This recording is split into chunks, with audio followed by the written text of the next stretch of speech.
Almost unthinkably, Manchester United taking all 3 points at Anfield. As some reckon Liverpool's blip might just have become a crisis.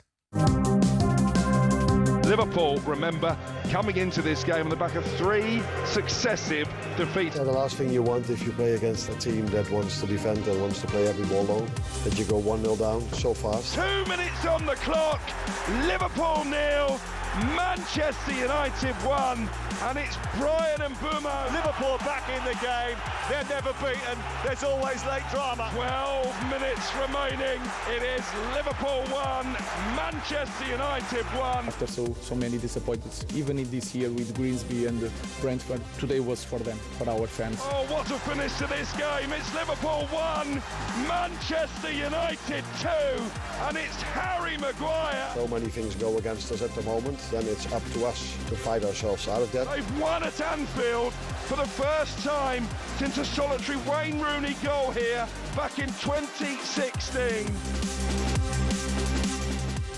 Yeah, fantastic win for Ruben Amorim. Gabby, was that the first time that we've seen the real Man United, or what Man United can be?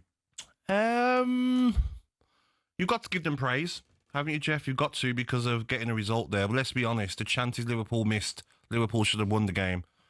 So, but it's hard not to give Manchester United credit. I mean, United missed chances as well. Yeah, but not as many as Liverpool. I mean, Bruno Fernandes has got to score that one, hasn't he? Where he hits the post, he can reverse it to the opposite corner. But Gakpo hitting the post, was it 4 times? That one that Salah missed, where he just got to guide it into the bottom corner, he hits it wide.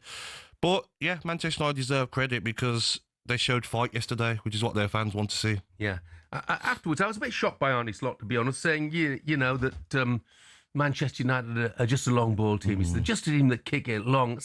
Smelled a little of sour grapes. I don't think they did. I think they played some lovely stuff into Mbeumo, Cunha and Mount. Fernandes was getting on the ball as well. And what do you expect any way of them to do when they go into Anfield? They're not going to be open and try and play risky balls. So very odd from Slot. He's got that in him, Arne Slot. He's got a bit of bitterness when he loses. Yeah. I've got a text in here. It's anonymous just as well. You're forever telling me how brilliant Liverpool are and how terrible Manchester United are. What was the score from yesterday? Well, I was being ridiculed because I suggested that Man United were going to finish 4th this season. So I've no idea who that is aimed at. But as far as Liverpool are concerned, well, what the heck's happening? I think the biggest problem for me is definitely at the back. I mean, if you look at the Mbeumo goal, it's like Van Dijk wasn't warm yet. It was like he wasn't ready for the start of the game. I mean, he just jogs back, doesn't realise that players might run behind him. Then Konate's got to come over. Just calamitous at the back, Jeff. Salah's not firing. I mean, Salah and Isak have got no relationship at the moment. Whenever Salah's trying to put him through, he's not making the runs. Then Ekatike's on the bench, should he have been starting? I think they've got a problem there, Jeff. It just seems a bit not working at the moment for Liverpool. Yeah, and none of the signings, in truth, have really come off. I mean, you mentioned Salah there. Is it time to leave Salah out? I couldn't believe they kept him on for 85 minutes yesterday. I think it is. I think you have to be honest. He's not performing. He's not offering much defensively. And yesterday, Jeff, he kept on cutting inside and trying to force passes that weren't on. You know, Manchester United never left space in behind. He kept trying a little dink pass in behind, which maybe with a high line would work. But he's not looking like the player last season. There's no harm in bringing him out. And do you play Frimpong on that right-hand side? Do you get Ekatike do a job on that right-hand side? Whatever it is, you can't keep playing a player who's not performing. Yeah. And we mentioned the signings, and obviously a lot of the focus is going to be on Alexander Isak. Yeah. Hasn't scored a league goal yet, a Premier League goal for Liverpool. On the final word, former Premier League manager Alan Pardew made a scathing comparison. This Isak one, I just wonder whether this is going to mirror Torres. Remember when Torres went to Chelsea? Yeah. And we had, he was absolute phenomenon at Liverpool. And everyone thought when he goes to Chelsea, it will be game over, yeah. It'll be game over. And it just didn't kind of pan out.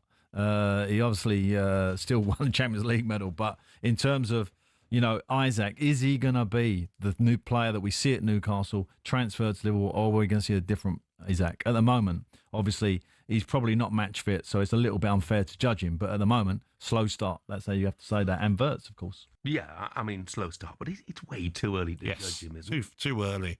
Give him a chance. I mean, Wirtz as well. It's a different league for Wirtz. He's going to need time to adjust. He's not turning in space now in the Bundesliga, where he's not getting strong top defensive midfielders. The Premier League's the best league in the world for a reason, Jeff. But going back to Isak, has Slot got a problem though? Because Ekitike looks to me, Jeff, like he's got the arrogance of like, I'm better than Isak. I should be starting games. Yeah, well, he looked at when he came on. Exactly. You know, he gave them a sort of different dimension. I thought, yeah, I'd agree with you, mate. He looked a better player of the two. Yeah, but you can't really put Ekitike on the left because Gakpo's probably their best player at the moment going forward.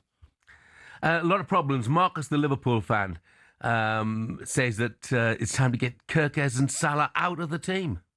Personally, I wouldn't even start with Kirkes. I was standing with Robbo. He's been strong. I wouldn't start with Salah.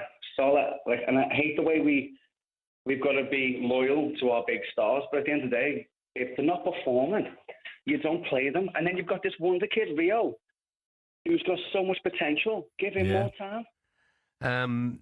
On the text already, Alex has texted in and said, Liverpool, what I'm going to say is it's not Klopp's team anymore. Have you noticed that in all of the games where Liverpool get beat, Slot always slags off the other team for not playing proper football? One thing I have heard repeatedly before this game and after it, Gabby, you know, is saying we won the title last year because it was Jurgen Klopp's team. And suddenly, the first time, Arne Slot's coming in for a bit of flack.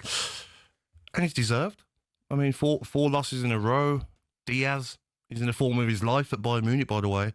He was unbelievable against Dortmund. And you look at that decision to let him go, and then you spend 115 million on Wirtz, who's not working. That's got to be questioned. And he has to be judged, Jeff. The money he spent, and it's not working 100%.